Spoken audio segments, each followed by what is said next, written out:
Pero pará, contanos un poco, Axel, qué es lo que vamos a ver ahora en un ratito. ¿Qué es lo que está preparando Oslo? Principalmente quería hacer un repaso así rápido, te lo resumo del contexto internacional, porque a veces es complicado explicar cosas de finanzas o de criptos porque uno cree que no necesariamente tengo que saber cosas de mercado y no, uno tiene que ver el contexto completo para entender qué es lo que está sucediendo o por qué suceden ciertas cosas. Entonces, nunca está de más hacer un repaso general sobre la recesión, la guerra, todo lo que nos dejó el COVID,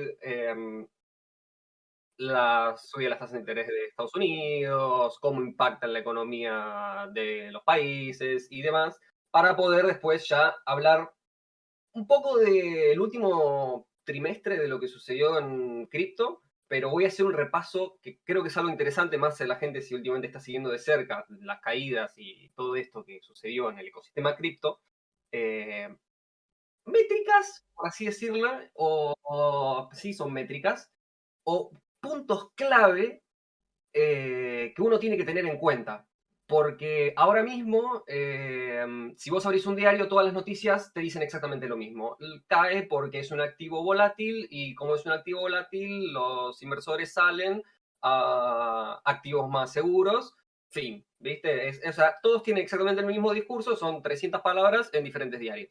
Y me gustaría mostrar otras cosas, porque hay otras cosas que uno puede tener en cuenta y echar un ojo para decir, che, para acá está pasando algo, no es solamente eso. O sea, quizás no necesariamente algo trascendental, pero quizás hay luz al final del túnel, quizás no. Quizás hay una métrica que alguien lo pueda convencer en algunas cuestiones, como por ejemplo, ok, se va a ir a cero, ¿realmente están todos huyendo? O realmente, por más de que se está cayendo, hay personas que igual siguen trabajando en esto, trabajando en el sentido, me refiero a desarrollando soluciones en esto. O sea, que no están pendientes del precio quizás del activo. Ok, sí, hay, como vimos, estamos viendo tipo empresas que se apalancaron y se la dieron o están teniendo problemas de liquidez.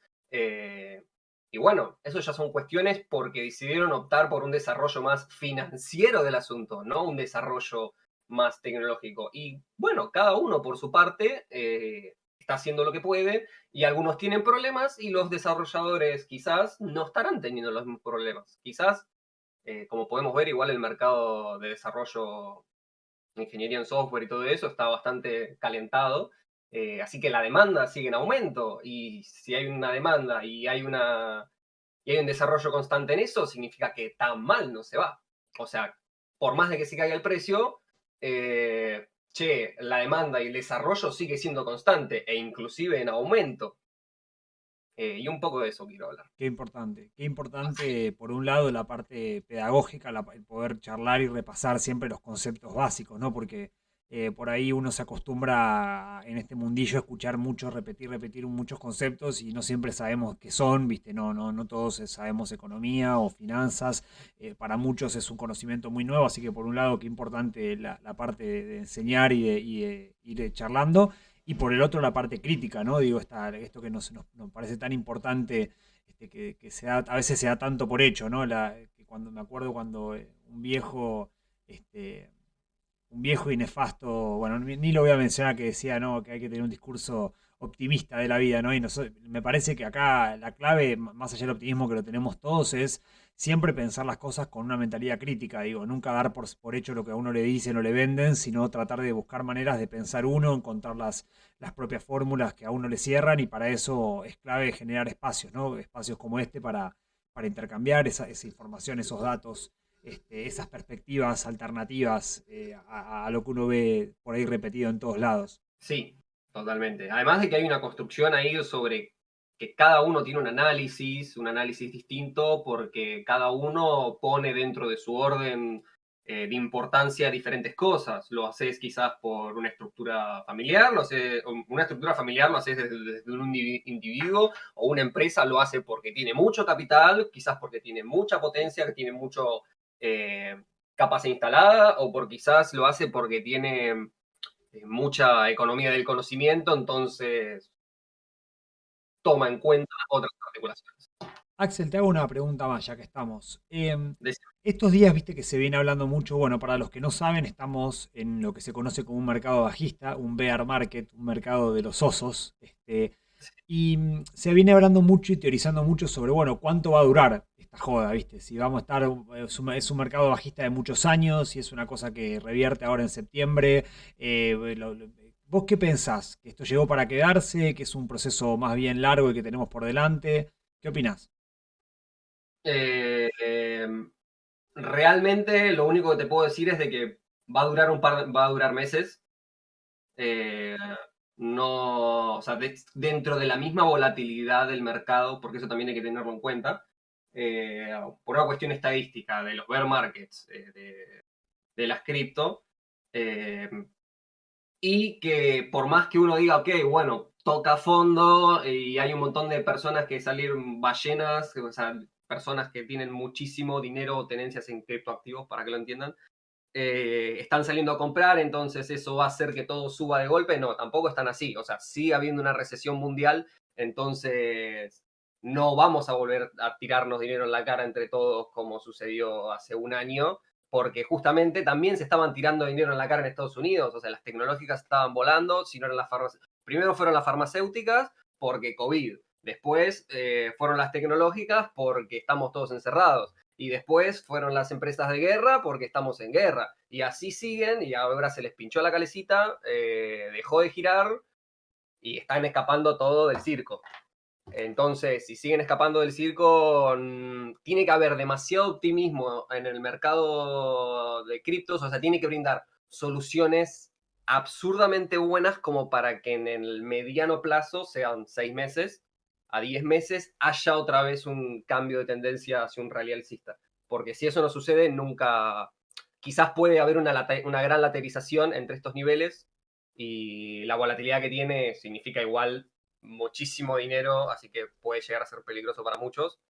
O sea, que suba y baje en valores que las personas no puedan afrontar. O sea, una pérdida del 20% sistemáticamente. O sea, perdés un 20% porque entraste mal. 6 meses, 3 meses después perdés otro 20%, no es bueno para nadie. Eh, entonces, nada. Podemos llegar a ver un estancamiento como un continuo mercado bajista que vayas muy hacia abajo. Lo que tiene es que eh, esto es lo mismo, los precios suben por escalera y bajan por ascensor, lo que significa de que caen muy rápido y después cuestan mucho subir.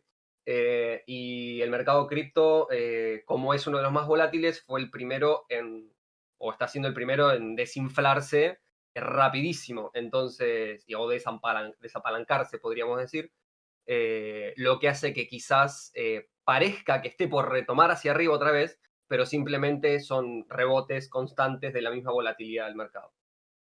Bueno, como podemos ver acá, la primer filmina está todo bien. Yo voy a aguardarme que cambio de lugar esto, así puedo ir viendo. Por favor. Perfecto. Bien, ¿qué pasó en el ecosistema cripto? Es lo que vamos a intentar desasnar ahora, ¿no? Principalmente para responder esta pregunta va a ser o muy simple o muy complejo, porque no hay nada que ya se ha dicho, que es la crisis del COVID, creó múltiples problemas en la cadena de suministros que se agravaron por la guerra, disparando los precios en alimentos, energía, eso sin contar obviamente lo de la guerra, pero que es bastante polémico. Debido a todo esto, el precio cae de todos los activos en general. O sea, generó grandes problemas a niveles macroeconómicos. Los inversores se están volviendo más conservadores. Los tiempos de la gran moderación, digamos, se está acabando. Gran moderación, para que no lo entienda, es una etapa en todo este tiempo en el cual la tasa de interés estuvo bastante baja, la inflación de los países que lideran el mundo era bastante baja o predecible al menos. Entonces era mucho más fácil hacer negocios a largo plazo porque vos podías predecir el comportamiento de la moneda desde diferentes países. Entonces ese periodo se lo conoce como un periodo de gran moderación y se está acabando porque de la nada tenés un 8% de inflación en Estados Unidos y además de que exportan la inflación porque las reservas, todos los países del mundo tienen reservas en dólares y si vos tenés dólares, entonces literalmente está exportando inflación hacia el resto del mundo. Eso lo dijo Cristina. Lo dijo, pero no lo dijo. Esto significa que es poco predecible la economía al mediano o largo plazo, haciendo que las empresas y los bancos busquen estabilidad en activos más seguros y se estén alejando de los activos volátiles o más especulativos. La posibilidad de tener varios años de alta inflación también es real, lo que significa que los principales bancos centrales del mundo se verán en la obligación de retirar liquidez del sistema, o sea, retirar dólares, retirar yuanes justamente no, Disculpame pero que te vaya diciendo, avísame cuando cambie la filmina, ¿eh? si querés puedes cambiar, no hay problema, le sacamos el meme.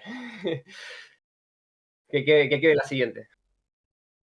Eh, Bueno, esto significa que al retirar el dinero, los inversores van a tener menos dinero para invertir y ahí está el problema. Quizás uno puede decir de que el Bitcoin podría llegar a recuperarse, pero los grandes tenedores, al menos desde el área de afuera, que quieran entrar en el juego, como ya los bancos centrales lo que hicieron fue generar esta escasez, eso no va a ser tan posible.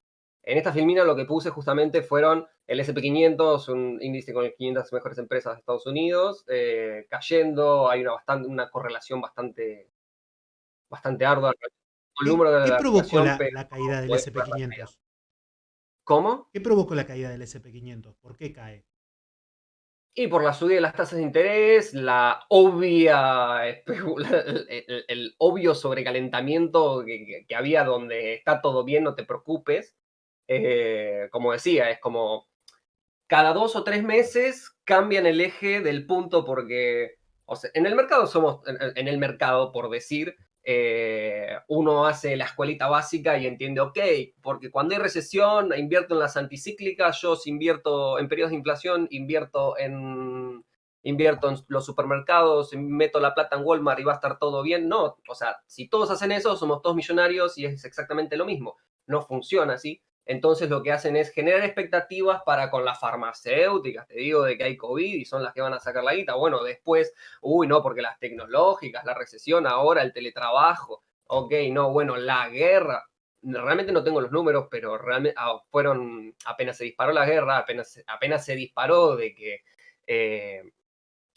apenas se supo que Estados Unidos estaba prestándole dinero en insumos que son empresas que se están apalancando y suben en bolsa o sea, especulan con todo lo que encuentran, te van a encontrar algo como para darte para que sigan especulando, para que puedas meter tu dinero hasta que se les acabó la joda. En un momento tenía que pasar. Además que antes del cambio de la presidencia, apenas se desata el tema del COVID, no, no sé exactamente el número, el orden de magnitud, pero el nivel de impresión de dólares que tuvo Estados Unidos fue masiva, pero no se habían inyectado en la economía, porque la gente guardaba los dólares. En el momento en el que empezaron a comprar, en el momento en el que empezaron a deshacerse de eso y se empezaron a liberar esos dólares, acá lo tenés. O sea, una vez que es inminente, no les queda otra que, ok, bueno, ya está, se nos acabó la joda, subamos la tasa de interés y vamos viendo, te O dice. sea, la suba de tasas de interés, yo te voy a hacer preguntas como yo no sé nada de economía, ¿sí? Pero la suba de las tasas de interés es de alguna manera lo que provoca... Ah, se te fue la cámara del Discord. A mí Sí, puede que se haya, sí, vi que es un ruido. Probablemente se esté quedando sin batería la cámara. bien.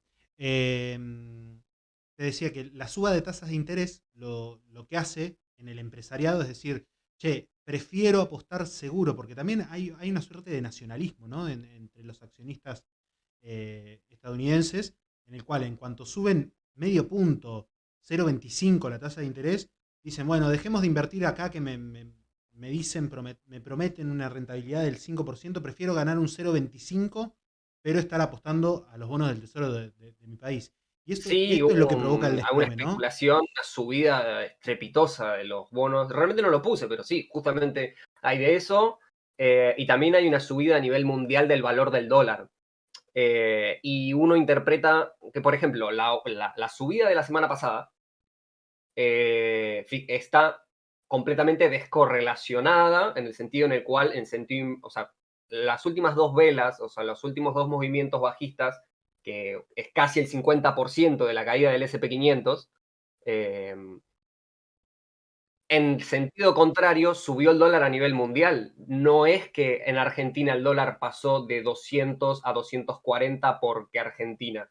Eso sucedió porque esta corrida de gente intentando conseguir dólares para salir de sus activos hace que el dólar haya una presión al alza.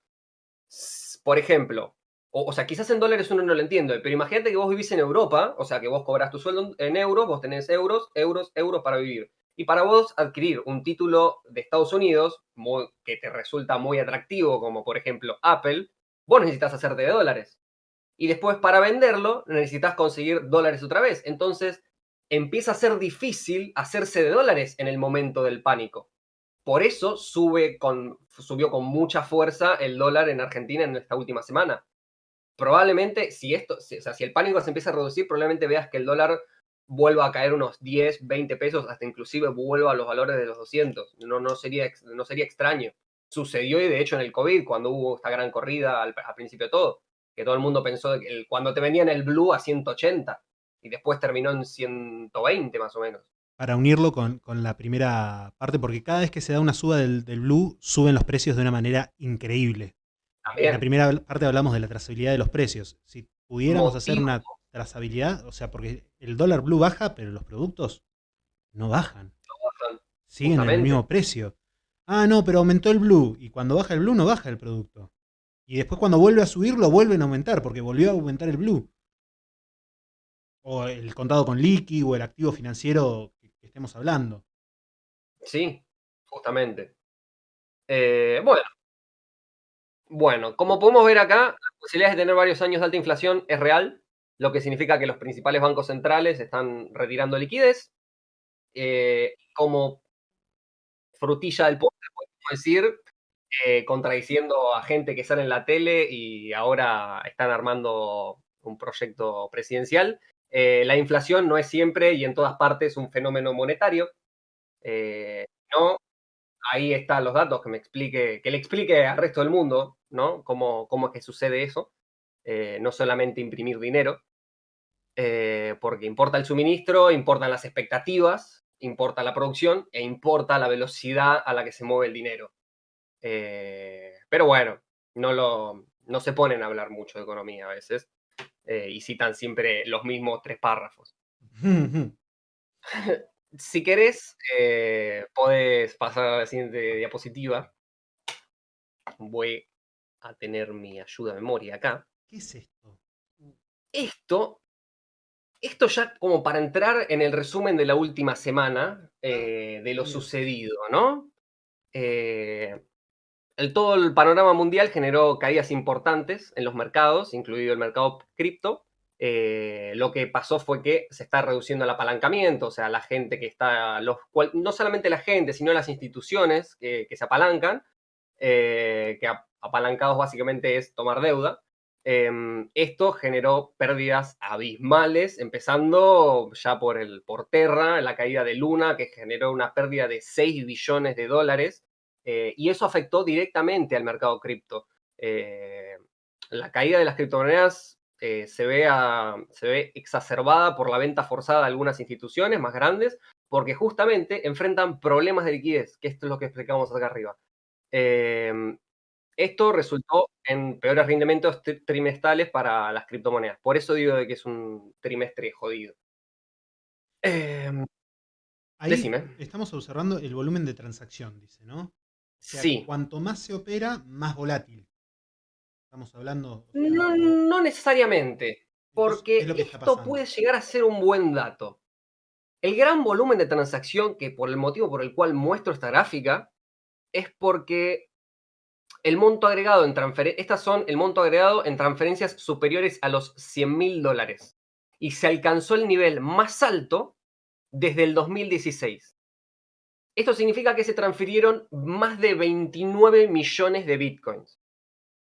Cabe aclarar que solo existen emitidos, si no me equivoco, unos 19 millones. O sea, significa que cada bitcoin en circulación se transfirió en promedio más de una vez, lo que generó un valor mayor al suministro total. Y algo a aclarar, dato no menor, es que esta gráfica que estamos viendo todavía no contempla la caída del fin de semana, no contempla el valor del sábado porque simplemente está desactualizada y es difícil conseguir esta gráfica en tiempo real. Te hago una consulta, que hay algo que me Decime. llama la atención de esa gráfica. Hay algunos momentos en donde la línea celeste atraviesa la línea azul, o sea, la línea del volumen total supera la del precio. Ese es el precio, es como para que veas una correlación en el momento de cómo, para qué lado se estaba, cuál era la acción del precio, por así decirlo. Bien, o sea, nosotros vemos... No necesariamente o sea, no necesariamente tienen un comportamiento entre ambas, sino es como para que uno pueda medir esto. Claro, no Ahora, son dependientes entre sí las gráficas. exacto. Bien. ¿Qué significa esto? Que se están redistribuyendo los bitcoins a nuevos tenedores, sea por una oportunidad de compra para especular, actores con mayor resistencia, confianza, o que tenga más información, personas más informadas. Como podemos ver, el Bitcoin cayó por debajo del capital realizado. Creo que esta es ya la siguiente filmina. Sí. Creo que nos quedamos sin cámara. La apago. Bien. Yo ahí ajusto un poquito la pantalla si no se ve el manchón negro. No voy a tener más cámara, aviso. Ok, Así que si querés, podés redistribuir Se pudrió todo. la visión. Aprovecho el hueco y dejo en el chat que estuvimos hablando de criptoperonismo y yo dejé acá escrito. Ahí comparto el video de este último capítulo que es el criptoperonismo para quien quiera después chusmearlo. Lo dejo ahí en el chat para que lo revisen. Ahora estamos viendo este gráfico con líneas verdes y rojas. Sí. Explícanos qué nos está diciendo lo que estamos viendo. La línea roja vas a ver que es exactamente idéntica al movimiento del precio del Bitcoin, solamente que sus valores, vas a ver que son distintos porque sus valores es el valor total por monedas emitidas.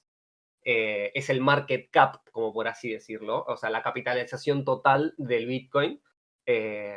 Y la línea verde es el capital realizado. Justamente el capital realizado es... ¿Dijiste algo?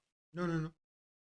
El capital realizado es la cantidad de monedas que se movieron en ese día. ¿Esto qué significa? Que, por ejemplo, una empresa, Amazon, tiene una cantidad finita de acciones emitidas y uno generalmente evalúa el market cap de Amazon multiplicando. Ok, tengo 1000 por lo que vale, ok, hoy vale tanto.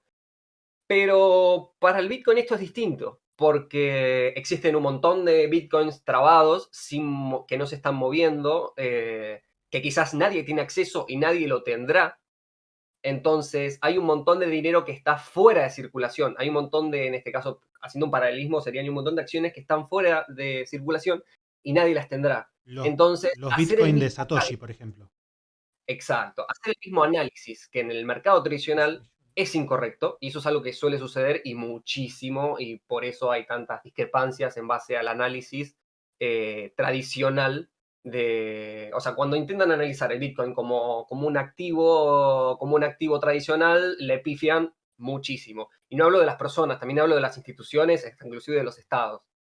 Em, Es que digamos que nos encontramos frente a un modelo económico que rompe todos los modelos establecidos, ¿no? O sea, exacto. eso es lo que hace difícil hacer un análisis técnico sobre el comportamiento de las acciones, porque estamos hablando de que no creo que exista o debe estar empezando recién a surgir la bibliografía para analizar el ecosistema cripto. Exactamente. Justamente yo voy a intentar estar haciendo en estos meses, quiero intentar armar un dashboard público con estas métricas on-chain, porque me resulta interesante y que cualquiera pueda tener acceso. A veces es difícil acceder, a veces tenés que pagar porque es entendible que necesitas datos en tiempo real, pero también la blockchain es pública y está ahí. Entonces solamente hay que hacer un cruce de información para que cualquiera tenga acceso y pueda verla. Me parece interesante porque además facilitaría un montón de cuestiones para todos. Bueno, como podemos ver, el Bitcoin cayó por quinta vez por debajo de su capital realizado en su historia. Y cabe resaltar que esos fueron los momentos fueron los mejores momentos para adquirir Bitcoins a precios ridículamente bajos, dándole ganancias extraordinarias a quienes compraron en ese momento. ¿Qué quiero decir acá? ¿Especulación? Sí, pero también significa que está cayendo por debajo de su valor real, el valor de lo que te sale el consumo. Si la línea verde, que es el capital realizado, es la cantidad de monedas que se operaron en ese momento, y su valor total me da eso, significa que al estar por debajo, esto significa que es más barato, semánticamente, por una cuestión del valor, del precio que tiene, es más barato transferir un Bitcoin de una wallet a otra porque su valor de uso del día está por encima. Es como es como comprar de oferta una fruta porque lo que haya sucedido. Simplemente hoy estaba más barata, fuiste, lo compraste en ese momento, después estuvo más caro. Ok. En ese Pero momento, este entonces, en análisis que esa vos ventana, estás... inclusive para las ballenas, los grandes tenedores de monedas, les es muchísimo más barato hacer movimientos en ese momento. Este análisis que vos estás haciendo es algo que sucede técnicamente en la realidad, pero que todavía no impactó en el precio. O sea, vos me estás diciendo que... Y no impacta en el precio porque no vemos movimientos automáticos. Si querés pasar a la siguiente filmina, donde hago un zoom en el último tiempo, ya te digo, donde podemos ver cómo en el 2019, que está fuera de lo que se está mostrando en este gráfico, hubo una caída hacia los 3.000. Se recuperó hasta los 11.000. Después, cuando estalló la crisis del COVID, debido al pánico de de los activos más volátiles y de riesgos como el Bitcoin en esa ola de pánico cayó hasta los 3.000, pero con total rapidez se recuperó. E incluso fue el único momento fue el último momento en el cual podías adquirir Bitcoin a precios absurdamente bajos antes de que se dispare hasta los 64.000. Yo recuerdo que, no recuerdo ahora el nombre del creador de Wikileaks, pero en el momento en el que estalló eso, él había tuiteado diciendo de que justamente el Bitcoin está en valores absurdamente bajos y en estos momentos donde básicamente está por estallar un conflicto mundial, el Bitcoin es una moneda de valor que puede llegar a venir a saldar millones de problemas, haciendo alusión a de que estaba por debajo de su valor. Julian Assange, estás hablando. Exactamente. Bueno, eso como para hacer un resumen de ese lado. Ahora, si querés, uno puede decir, lo puedes interpretar como bien o mal, independientemente si hayas comprado antes o si estás por comprar, puede llegar a ser una métrica especulativa. Pasada a la siguiente filmina, en la que voy a hablar de cómo, debido a esto, puede ser algo mal porque la mitad de los titulares de Bitcoin pierden dinero. En esta gráfica vemos una mancha verde y una mancha roja. Y en negro vas a ver el precio del Bitcoin, la línea. ¿Qué significa? Este área, el área roja, son las cantidades de address, wallets, que sus tenencias desde el momento en el que las adquirieron, o sea, que se transfirieron hasta ahí, se encuentran en pérdida. Como podemos ver, cuando llega al máximo, cuando llega un máximo, al 99 o 100% de las personas están en ganancias. Y cuando cae, todas las personas que adquirieron o hicieron movimientos están en pérdida. Cabe aclarar de que estas métricas son métricas on-chain, son métricas que se calculan por fuera de los valores tradicionales o no análisis técnico. Esto no es análisis técnico, eso gente lo tiene que entender, de que no es una cuestión de que yo no estoy hablando de psicología del trading, estoy hablando de cosas fácticas que nos da la blockchain, herramientas que nos brinda la blockchain como para poder entender qué es lo que está sucediendo. En este momento, lo que estás haciendo es la Bitcoin trazabilidad de los recursos. Estás haciendo la trazabilidad de los recursos, cómo se fue comportando el precio, los activos y las inversiones en función de los datos disponibles en la blockchain. No cuánto está en el mercado A y en el mercado B. Justamente porque algo que sucede, y es muy común, pero absurdamente común verlo, es que el análisis técnico, hay una pata del análisis técnico que es el volumen de operaciones. Y el volumen de operaciones sirve en mercados centralizados como una acción que cotiza en una bolsa de valores, tiene un volumen. Ahora, cuando vos ves las operaciones en diferentes exchanges centralizados en los que se intercambian monedas, estás viendo solamente el volumen de ese exchange. No estás viendo lo que está sucediendo por fuera. E inclusive lo que está sucediendo en las DEX, que quizás puede ser lo más importante, y es donde obviamente mueven el dinero los que realmente tienen millones y millones de dólares. No van a entrar a poner una orden spot en Buenbit, un tipo que está sentado sobre 50 millones de dólares. Entonces, vos no estás viendo cómo una persona quizás está aprovechando esa gran compra, no estás viendo el volumen de compra, el volumen de venta que uno tiene que estudiar cuando estudia análisis técnico. Por eso es importante ver estas métricas y es lo que decís vos, es la trazabilidad de los recursos, en este caso, el Bitcoin. Y el 50% ahora mismo está en pérdida por esta gran caída y es un número grande porque la cantidad de direcciones que se benefició tocó fondo, por así decirlo, porque había llegado hasta un 47% o un 24% en el 2015.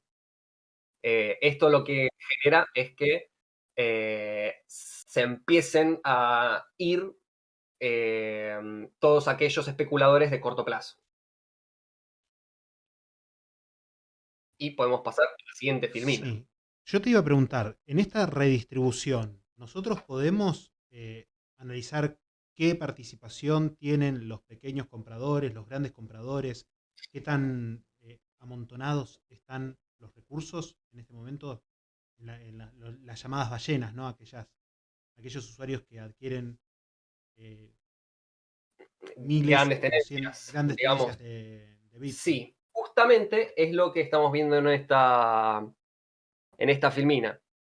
Que esto puede llegar a ser o un indicio de compra o algo cuando menos particular, porque las gigaballenas, véase gigaballenas a un address o una wallet que contiene más de 100.000 bitcoins, aumentaron un 20% en la última semana. ¿Qué quiere decir? Que aquellos que, los grandes, de los grandes tenedores, son los que están comprando esta bajada. En esta filmina, en la parte de abajo, vas a poder ver cómo nosotros, porque claramente todos los que estamos en este stream acá presentes, los invito a estar del lado izquierdo abajo de todo. Somos los que tienen 0,001 e importamos, o somos los que importamos muy poco para esta gráfica. Son los que tienen muy pocas tenencias. La distribución y los movimientos del mercado se ven acompañados por los que terminan haciendo las ballenas, porque son las que terminan moviendo el mercado así. Más de 810.000 bitcoins están en manos de un total de 5 direcciones con más de 100.000 bitcoins. O sea, estamos hablando de un montón. Y estos números son un tanto abrumadores viendo de que crecieron un 20% en los últimos 30 días. O sea, hay personas que están sentados en enormes montañas de dinero aprovechando esta caída. Esto es un visto bueno igual porque significa que era lo que me preguntaba Laureano al principio, puede llegar a ser un buen índice de donde, ok, tenés un soporte, lo que se conoce quizás en el análisis técnico como un soporte y es real. Los soportes son personas con grandes cantidades de dinero capaces de ayudar al precio a soportar pisos. Y eso puede hacer de que quizás el precio del Bitcoin no siga cayendo, pero lo sostenga en un rango. Porque a medida de que ellos van, las ballenas van promediando sus compras, sostienen sistemáticamente el precio. Bien. Lo que sí podemos ver es que aquellos tenedores entre 10 a 10.000, entre de 10.000 a 100.000 bitcoins, se redujo en casi un 6%, que ahí entran grandes participaciones de empresas que entran con capital especulativo, porque no dejan de tener mucho dinero aquellas empresas que especulan. Y si tienen que soltar tanto dinero por problemas de liquidez, ahí las tenés perdiendo y hay pocos jugadores con mucho dinero que están ganando. ¿Sabemos quiénes son estos que tienen más de 100.000 bitcoins en la billetera? ¿Se sabe Eh, públicamente o se uy, especula al te menos? perdí un poco te perdí un poco. Sí, si sabemos quiénes son los que tienen esta cantidad de bitcoins en la billetera, de más de 100.000 bitcoins. Es información Mm, pública. El hash creo, lo conocemos. La billetera, la dirección de la billetera la conocemos. Pero ¿se sabe de alguno públicamente quiénes son estos grandes tenedores? realmente yo no conozco a nadie, o sea, no tengo el renombre de nadie que resuene por ahí, habría que simplemente buscarlo y igual pueden ir y traquearlos y ver cómo se comportan a todos los días, ¿no? Desde la misma blockchain. Entonces, Y si es llegas a divertido. conocer a alguno, pasale mi teléfono, que yo lo recibo, no Sí, tengo sí, problema. no, estaría bueno tener un contacto, ¿no? Uno diría cómo expropiamos uno de esos. Eh, pero bueno, Expropiese. aguárdame un segundo. Le salió el criptoperonista de adentro. Sí. Una frase que dijeron el año pasado y hasta el día de hoy me hace mucha gracia, por eso la repito. Eh, Respecto a esto, podemos pasar a la siguiente filmina, donde vamos a hablar de los mínimos más altos. Dado que hay una gran parte de la demanda proviene de la especulación, es normal que las tarifas de transacción se desplomen severamente a medida que el sentimiento comercial, netamente comercial, disminuye a través de los mercados bajistas. Esto sucede en todos los activos, porque claramente si se usó para especular, hay un gran volumen de transacción, cuando se corta la especulación, se pincha el globo, salimos todos y quedan los reales. Pero, eh, lo que está sucediendo en el Bitcoin es que tenemos una demanda rígida. El Bitcoin ha estado promediando más de $500.000 en transacciones diarias en mayo del 2022, en comparación con $130.000 en mayo del 2018. Esto significa, o sea, estamos hablando de máximos mayores y mínimos mayores. Entonces, si se mantiene la demanda, por más de que huyan aquellos que vinieron solamente para especular, significa de que independientemente del mercado bajista, realmente hay un uso que se le está dando a la moneda y esto es importante que siga sucediendo. Lo mismo se ve reflejado en otros criptoactivos como Ethereum, eh, porque esta demanda rígida no cede. Mientras que no sea la demanda rígida, no se puede hablar de un colapso inminente de las criptomonedas como ahora están un poco especulando. Me, Porque bien, puede existir un mercado bajista, pero si la demanda sigue rígida, ahí está.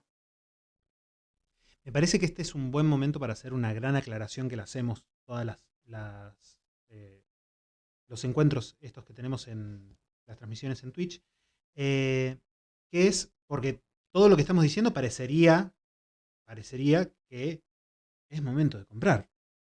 Sí, sí, por favor, tomen Pero, esto. pero, vamos a reforzar lo que siempre decimos, es que no tomen nada de lo que nosotros decimos como una recomendación.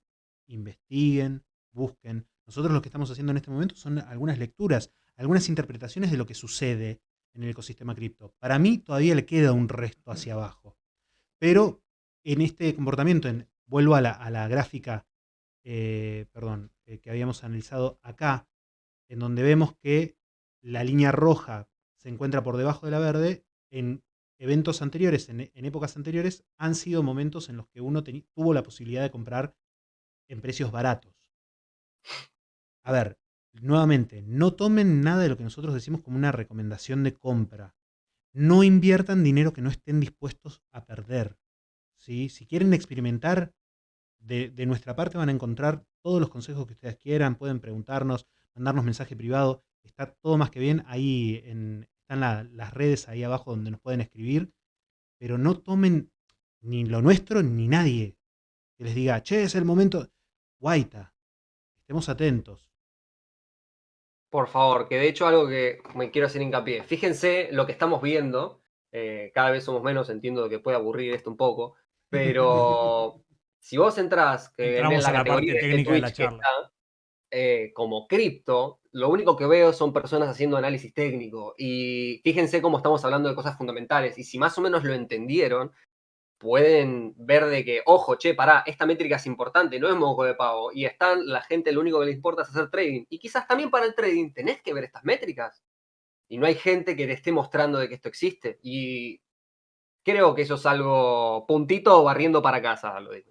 Claro, o sea, el tema es aprender que estas herramientas de lectura que nos estás mostrando con el Bitcoin es posible hacerlas con todas las criptomonedas en circulación.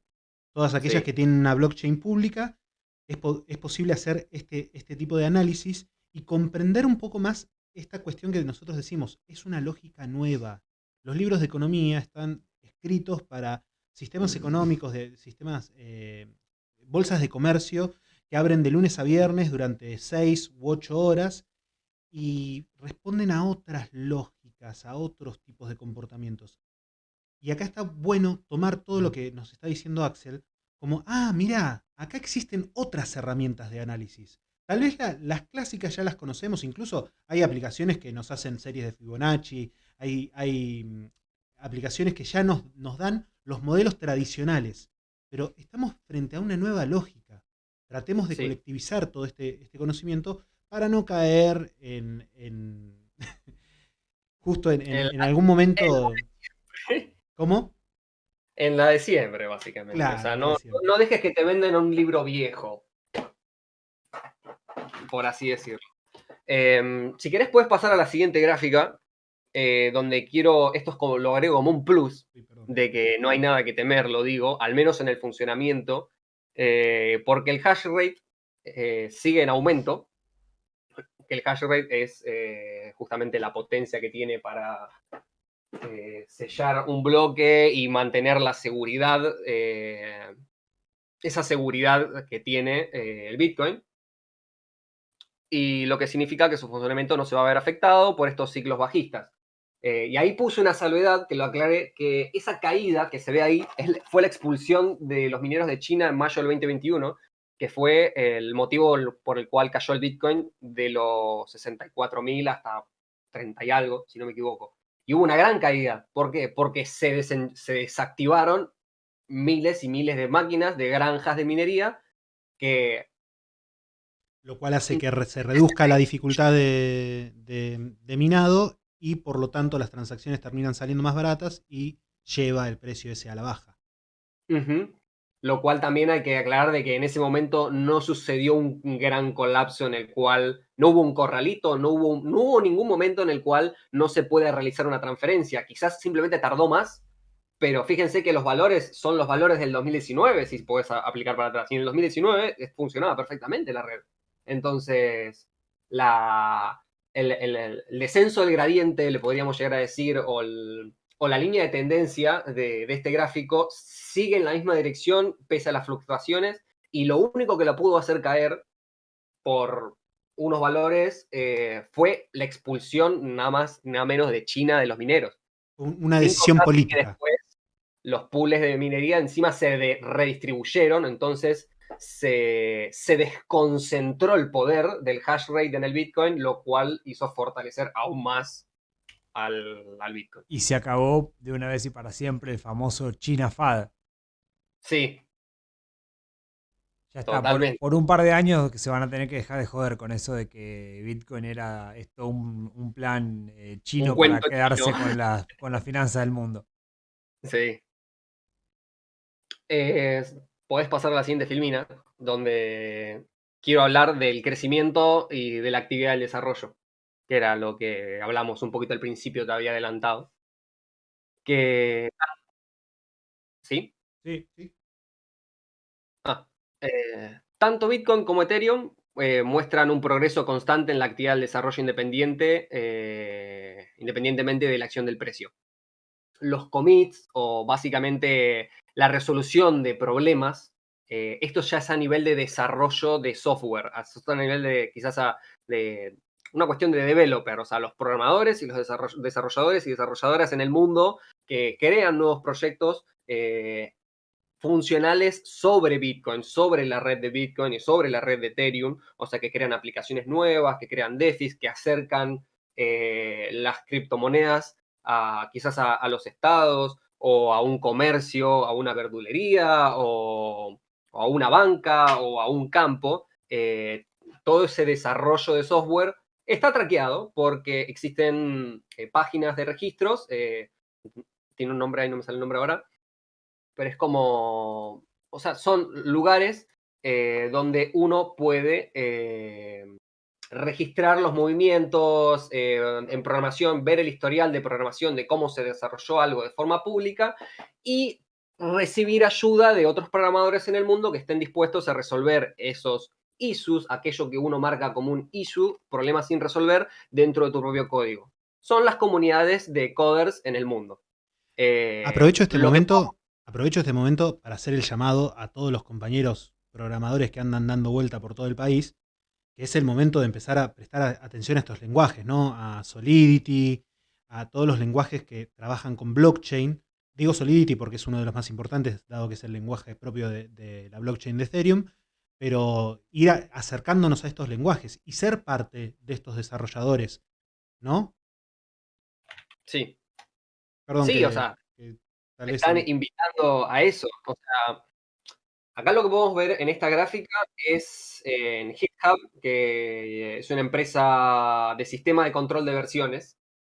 Lo que significa es lo que dijimos recién, donde uno registra, quizás puedes tener tu código de forma pública y o privada, donde personas pueden venir, resolver problemas, entonces poco a poco un proyecto que puede partir simplemente de un archivo de texto que alguien dijo, che, tengo una re idea acá, alguien me ayuda, como surgieron el 90% de los proyectos en cripto, se ayudan entre ellos y suben. Ahora, si estamos viendo una gran caída, también estamos viendo acá cómo aumentó en los últimos años más de un 50% la cantidad, el desarrollo y cómo se resolvieron problemas que estaban auditados. Cuando veamos un gran problema, cuando veamos que estas métricas empiezan en contraria, significa de que ya no hay más desarrollo, que realmente se está cortando el desarrollo e innovaciones en el sistema cripto.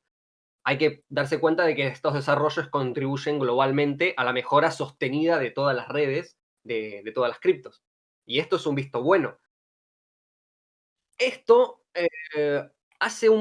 puedo hacer con esto un paralelismo a, por ejemplo, cuando sucedió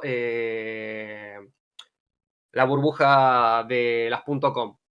año 2000. Cuando estalló la burbuja de las .com, un montón de empresas cayeron, pasaron de valores de cientos a 1, 2, 5, generando pérdidas abismales en el mercado para mucha gente, creyendo de que la Internet no era más que una estafa, pero las empresas que se quedaron, lo único que hicieron durante esos años donde su empresa pasó de valer un 97% menos, lo único que hizo en sus ganancias fue crecer.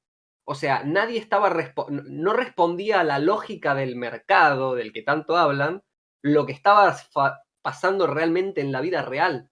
O sea, la gente se estaba comiendo el cuento de que la Internet era una estafa porque perdió plata especulando. Pero la Internet no hizo más que crecer. Y eso me parece Me gusta la dato. comparación. Me gusta la comparación. Acá leo un comentario que dice Rodri, un par de cositas que dijeron y está bueno remarcar. Que lo que se invierte en cripto se puede perder, que no hay renta garantizada, que lo importante es entender qué muestran las métricas y compartir por qué se consideran unas u otras. Lo importante es que se mantenga la demanda, entre otras. Es lo que tratamos de hacer, Rodri. O sea, de alguna manera colectivizar este conocimiento que permanece en muy pocas manos y quienes lo tienen no tienden a compartirlo. La idea es que protegernos entre todos y no caer en alguna estafa. ¿Entienden? Hay mucho usuario en Internet diciendo invertí y duplicá tu inversión en 60 días. Patrañas. No Sí, funciona de esa manera. No funciona de esa manera. Y estos encuentros, que los vamos a hacer cada 15 días, pretenden desasnarnos de estas cuestiones. Como les digo, Axel es un genio de las cuestiones técnicas con respecto a cómo se comportan las criptos. Fíjense que no solamente nos trajo precios máximos y mínimos, nos trajo cómo desarrollan las empresas y los programadores todas estas soluciones del ecosistema cripto. Es un montón de cuestiones que hay que estar prestando atención y lo mejor frente a esto es colectivizarlo, es compartirlo. Nada, dice, cualquier rentabilidad arriba del 9 es sospechosa como mínimo. Tal cual, tal cual. Pero bueno, hay que seguir observando, hay que estar atentos. Todavía siguen surgiendo muchas stablecoins bajo la misma lógica con la que funcionó Luna y que vimos cómo se estrelló hace apenas un sí. mes. Y está en la misma Celsius y está en la misma USDN, que están ofreciendo rentabilidades altas si vos estaqueas tu capital, es decir, lo dejas como en un plazo fijo, y eso no es un buen indicio. No es un buen indicio por lo que estuvimos viendo. O sea, lo que sucedió con Luna fue terrible. Ver Sí, una criptomoneda del top 10 desplomarse a cero en menos de una semana es guaita. Acá pasan cosas muy fuertes. Y el movimiento lo hizo una billetera que compró 80 millones de dólares. Sí, difundir la info es el camino, Rodri. Perdón, Axel. no, me parece perfecto. Tranqui. Justamente hay que aclarar esto porque no, acá nos salvamos entre todos. Porque si no, eh, cagamos. Simple, llanamente. La consigna más peronista del mundo cripto. WAGMI, loco. WAGMI. Respecto a la siguiente filmina, que si querés podés pasar, bastante colorida, Explícame esto, lo porque que la verdad que muestra no terminé de entender. Estuve un ratito observando el gráfico. Explícame, ¿qué son los colores? ¿Qué son las líneas que se ven? los colores. Está en inglés, pero van a entenderlo rápidamente, quizás. Epa. Ah. Arriba van a ver que dice 24 horas, de 1 a una semana, de un día a una semana, de una semana a un mes, y remarcado con un círculo de un mes a 3 meses, sería eso, y así sucesivamente. Los colores asignan de las billeteras que existen, las billeteras que incluso se crean dentro del ecosistema cripto, hace cuánto existen y cuánto tiempo tuvieron o cuánto representan del valor total del Bitcoin en el momento. Como podemos ver, al principio de todo, cae de forma estrepitosa porque se generaron las primeras wallets que no tenían menos de 24 horas y ellas representaban el 100% de los activos. A medida que van pasando los meses, se van generando los nuevos colores. Como podemos ver, en el 2019 apareció los 10 años o más. ¿Por qué? Porque el Bitcoin cumplió 10 años o más. Tal cual. Y del lado izquierdo podemos ver cuánto representan de las tenencias totales o de las tenencias emitidas del Bitcoin que existen hasta ese momento en su porcentaje. Y del lado derecho, el precio del Bitcoin. Esto es logarítmico, por eso también es absurdamente grande el gráfico, pero te está mostrando el historial desde la creación hasta hoy. Uf, bueno. Y que podemos ver que aquellos que holdean, por así decirlo, eh, criptomonedas hace más de 10 años corresponden a poco más del 11% del total de las billeteras. O sea, que lo único que hicieron fue comprar y tenerlas, como también ahí adentro están todo ese dinero trabado, todo ese dinero que no se mueve, y que por ende está fuera de la circulación, y que el Realized Market Cap o el análisis de mercado realizado evita que toque los números. Porque ¿qué pasa? Lo único que hace con un análisis tradicional, lo único que hace es inflar el precio con monedas que no existen, o al menos no se mueven hace 10 años. Claro, Es como un billete no, tirado adentro de la alcantarilla. Nadie nunca va a comprar algo con eso si está ahí abajo. El día que quizás venga alguien y lo desentierre, se moverá. bien. Pero quizás eso nunca suceda. Lo que quiero mostrar con estas gráficas, y si querés, bueno, quédate igual en la que están todos los colores, es que el porcentaje de bitcoins en propiedad de direcciones que tienen un año más se han expandido en mercados bajistas anteriores. Por eso hago las flechas. Fíjense cómo cuando, cuando empiezan los mercados bajistas, todas aquellas wallets que tenían o que adquirieron criptoactivos de 1 a 3 meses rajan. ¿Qué significa esto? La salida de los mercados especulativos. Todos aquellos que entraron para especular en la subida empiezan a salir en la bajada. Son ciclos, están ahí, se ven. De hecho, a lo último hice una salvedad mostrando cómo en la amarilla se están quedando, en este último tiempo se expandieron las wallets que están guardando valor de 1 a 2 años. ¿Qué significa? Las nuevas personas que aún así no les importa esta caída y deciden seguir sosteniendo sus tenencias porque les es independiente esta caída. No les importa tanto. Puedes, si quieres, pasar a la siguiente de abajo. Última gráfica. Hemos llegado al final. Todo lo que Hemos llegado inicia al debe final. terminar. Acá podemos ver cómo, al menos, y esto es algo que me interesa, ver que comparando la última subida del 2017-2018, los adres especulativos fueron menos en comparación a los de la última subida. Pero siguen estando ahí y es un comportamiento normal en un universo, en un mundo capitalista, ¿no? Pero hemos llegado al final. Axel, realmente siempre es un lujo poder escuchar. Ahí nos preguntan si va a quedar subido. Debería quedar subido. Yo lo configuré para que quede así en el Twitch. Así que deberíamos tener disponible el capítulo. Es más, la idea es poder recortar algunos highlights, por así decirlo. El famoso clipping. El famoso clipping. ¿Hay Discord? Pregunta Camila. Pero por supuesto, siempre Discord. Es cuestión de saber encontrarlo. Esto. Tiramos ahí una invitación. ¿Qué opinan? Y me parece que sí, Sí, siempre es justo, tiramos siempre corresponde. una invitación de, a ver, invitar gente. En esta comunidad nadie paga derecho de piso.